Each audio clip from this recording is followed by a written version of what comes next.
जय श्री कृष्ण दोस्तों।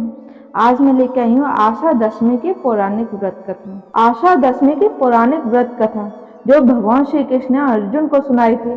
इस कथा के अनुसार प्राचीन काल में निषद देश में एक राजा राज्य करते थे जिनका नाम नल था। उनके भाई पुष्कर ने युद्ध में जब उन्हें पराजित कर दिया तब नल अपनी भार्या दमयंती के साथ राज्य से बाहर चले गए। वे प्रतिदिन एक वन से दूसरे वन में भ्रमण करते थे तथा केवल जल ग्रहण करके अपने जीवन निर्वाह करते थे और जन सुने भयंकर वनों में घूमते रहते थे। एक बार राजा ने वन में स्वर्ण से कांति वाली कुछ पक्षियों को देखा। उन्हें पकड़ने की इच्छा से राजा ने उनके ऊपर वस्त्र फैलाए, परंतु वे सभी वस्त्र को लेकर आकाश में उड़ गए। इससे राजा बड़े दुखी हो गए।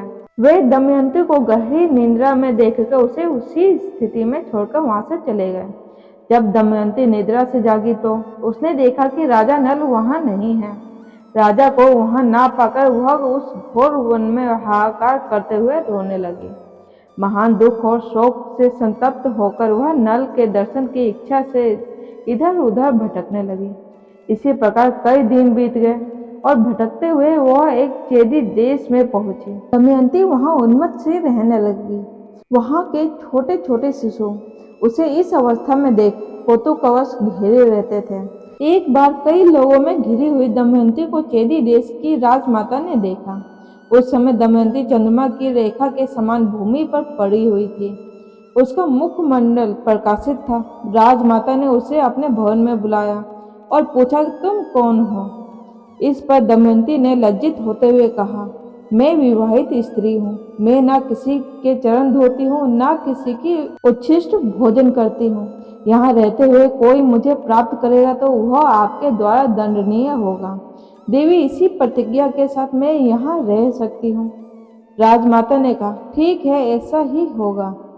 तब दमयंती ने वहाँ रहना स्वीकार किया। इसी प्रकार कुछ समय व्यतीत हुआ।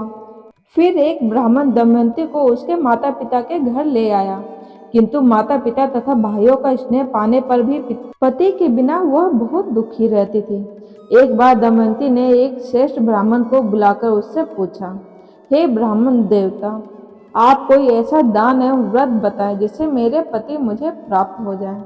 इस पर उस ब्राह्मण ने कहा, तुम मनोवांछित सिद्ध प्रदान करने वाले आशा दशमी व्रत को करो। तुम्हारे सारे दुख दूर होंगे तथा तुम्हें अपना खोया पति वापस मिल जाएगा। तब दमयंती ने आशा दशमी व्रत का अनुष्ठान किया और इस व्रत के प्रभाव से दमयंती के पति को पुण्य प्राप्त किया और हंसी खुशी से अपना जीवन व्यतीत करने लगे और मोक्ष धाम को प्राप्त हुए।